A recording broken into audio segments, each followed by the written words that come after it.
Hi, thanks for being part of the podcast today. I'm Gary Zacharias. You're listening to the Apologist bookshelf. Scott Klusendorf has written just a marvelous book called The Case for Life. It's a book on how to deal with the abortion issue, and I've done a couple of podcasts in the past on that. I did one that was looking at, it was titled From Debate to Dialogue, Asking the Right Questions. And we also looked at some objections that people have raised, and those were his chapters 13, 14, 15. One like rape justifies abortion. The other one is men can't get pregnant, so they shouldn't have anything to say. And then there's the bodily autonomy objection. Hey, it's my body, I'll decide. So we've covered those in the past.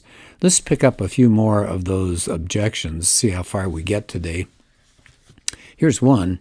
It's called the coat hanger objection, and it's here comes the quote: "Women will die from illegal abortions." And they have a little caption before you start reading the chapter. It says, "Every death from abortion is a tragedy we mourn, but why should the law be faulted for making it more risky for one human to take the life of another completely innocent one?" Okay, so he starts off and said, let's see, I want to find this guy. Okay, Chris Hamill, founding member of something called the Detroit Action Network for Reproductive Rights. Of course, I like that title, reproductive rights. Of course, that's only for the rights of women, not for the baby. But anyway, this person claims that before Roe v. Wade was legalized, an estimated 5,000 to 10,000 women died each year in the U.S. as a result of 1 million unsafe, illegal abortions. So the author, Klusendorf, he said, you can see the threat here. You better keep abortion legal or women are going to be forced to proceed with dangerous illegal abortions in the back alleys of America. So the appeal for safe and legal abortion certainly is strong, isn't it? Who wants any women to die needlessly? Well, nobody does. But he said that's really not a good argument for keeping abortion legal. So Scott says, first of all, it begs the question. So you're with that challenge, what you're really saying is the unborn are really not fully human. And you're making a claim that because some people will die attempting to kill others, the state should make it safe and legal for them to do so. So he says, why should the law be faulted for making it more risky for one human being to take the life of another, completely innocent one? Should we legalize bank robbery so it's safe for felons? There's an interesting choice.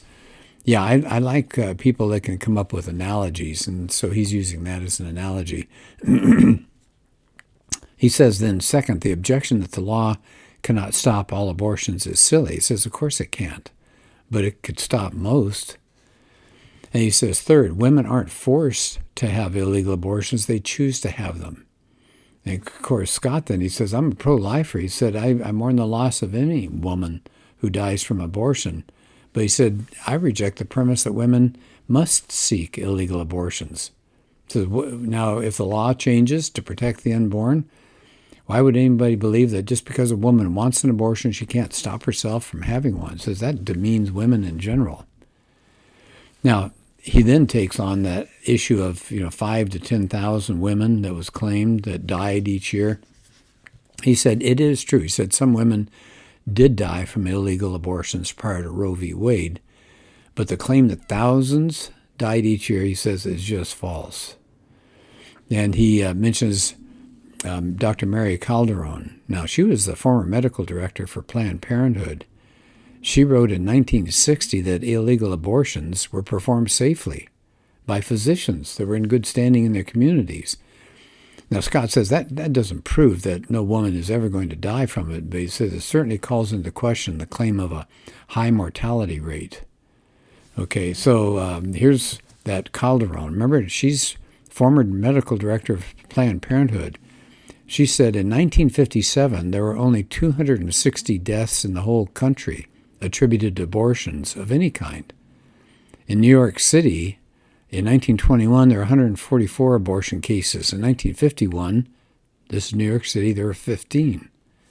So that's interesting that she's even saying there aren't those kinds of deaths that we're thinking about. So he says every death of a woman is a tragedy. And he quotes Stephen Schwartz, who has a book out called The Moral Question of Abortion. The true response to back alley abortions is to be outraged at all abortions, to condemn all abortions, not to propose one kind, legal, in place of another that's illegal. And then I like the end of the chapters always have review questions. So here's one.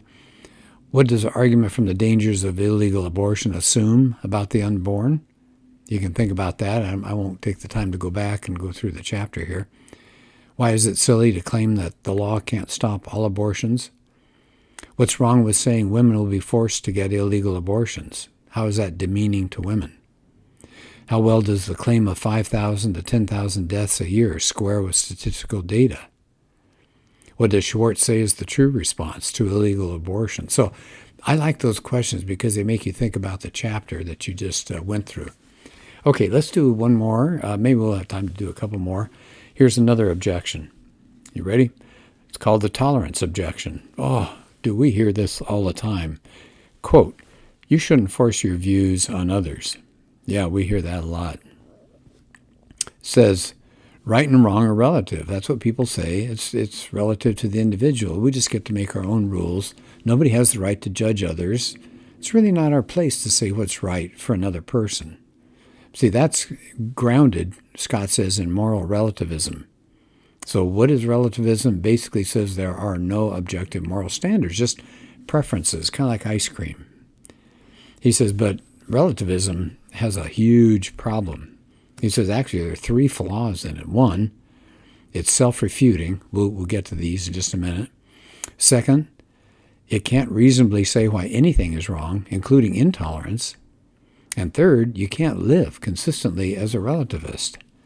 Now, I like, this sounds very familiar to me because what he is quoting here, or what he's going to refer to, and he mentions it in the book, is Greg Koukl and Francis Beckwith's book called Relativism, Feet Firmly Planted in Midair. So he's referencing that one because that book is an excellent book at looking at this whole intolerance issue and this whole moral relativism issue. So let's go through these three, and that's what Scott's going to do. So number one, he says relativism is often self-refuting. So remember, relativism says you don't make judgments about other people. It's whatever they want to do. But he said, for all their talk of tolerance, relativists almost always lapse into making moral judgments. That's exactly right. They'll say you should do this or you shouldn't do this. He says they're often blind to their own intolerance. By the way, I want to tell a quick story and then we'll get back to the book. We were talking one time in a Sunday morning class about judgment and tolerance and relativism. And this one guy in the class said he knew somebody who was a definite relativist. Everybody gets to make up their own rules.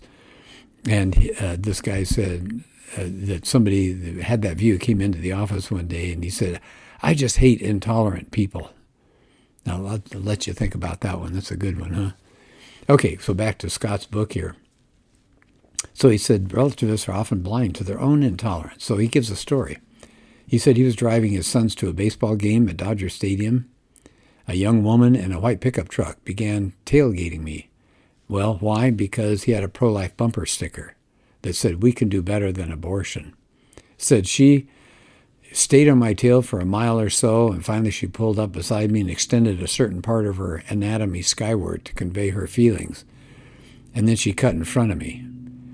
And now Scott says when he saw her bumper sticker, he couldn't stop laughing. It said, you ready? Celebrate diversity. So we live in a pluralistic society, so we're supposed to tolerate the diverse views of others. But she wasn't going to tolerate his view. And yet she's got a bumper sticker that says we should tolerate all views. So there you go. He said, Thomas Friedman, who's a very famous journalist, back after the attacks on 9/11, said, we're not just fighting against terrorism, we're fighting against exclusive religious truth claims of any kind. He says Christians, Jews, and Muslims, according to Friedman, who make these claims are guilty of single-minded fanaticism. So we've got to realize that all religions, are basically true and all. He said, well, just think about what Friedman's been talking about there. If all religions are basically true, why is he correcting Christians for holding a view that's different than his? He says, second, Friedman's own religious view self-destructs. If all religions are true, then Christianity is true. But Christianity says other religions are not true. So either Christianity is right about that or it's mistaken. Well, that shows that all religions can't be true. Boy, I think that's just a really simple argument to make if you talk to somebody who is a relativist, right? If all religions are true, and people will nod their heads, then that makes Christianity true. Uh-oh. Do you see where this is going? People are going to get painted in a corner here. But Christianity says other religions are not true. So either Christianity is right about that idea or it's mistaken, but either way, all religions can't be true. So that's a short, but I think a really tremendous argument that we can make. So here's number 2. He says relativism is also wrong because it can't say why anything is wrong, including intolerance. So remember, if it's up to us to decide right and wrong, right, each person gets to decide, there's no real difference between Mother Teresa and Adolf Hitler. They just had different preferences. She liked helping people. He liked killing them. Who are we to judge? He says, yeah, but we can't help judging. He said, that's the point. So relativism can't really come out and say that is wrong. They can say, I don't like it. It's not my preference, but they can't say it's wrong. So you take the Holocaust, you take the Russian invasion into Ukraine, I mean, whatever it is, sexual torture, I mean, any of that stuff, you can't say it's wrong. You could just say, I don't like it. Here's his third challenge against relativism. It's impossible to live that way.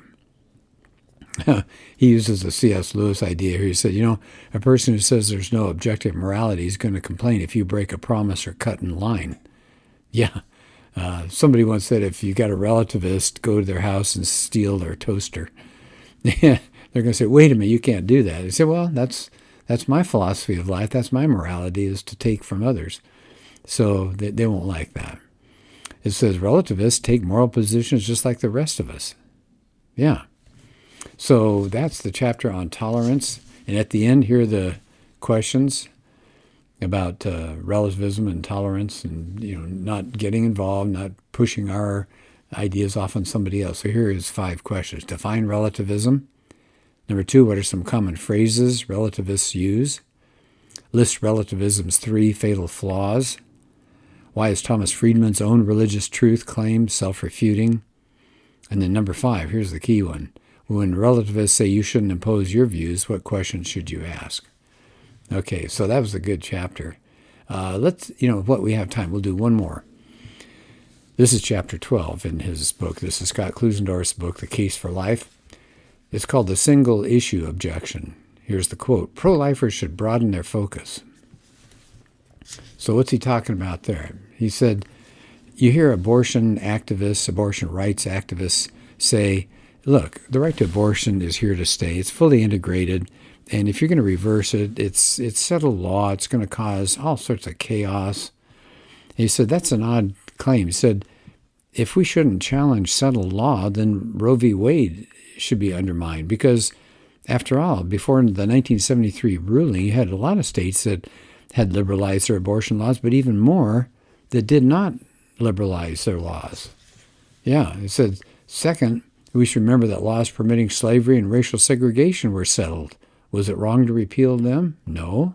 People say, no, it was a great idea. So it says if pro-life advocates want to win debates over abortion, they got to stay focused like a laser beam on a single question. And here it comes. What is the unborn? It says people calling for pro-lifers to broaden their efforts are not our friends. They're a distraction from the real issue. So he said, you've got to understand the evil of abortion. He says there's no way that they should be telling us to stop talking about it. So review questions, we'll skip over that. So that gets me kind of caught up to the heart of the book, which were the objections that people will raise. So the one we did before was like, what about rape? It's my body, I'll decide, things like that.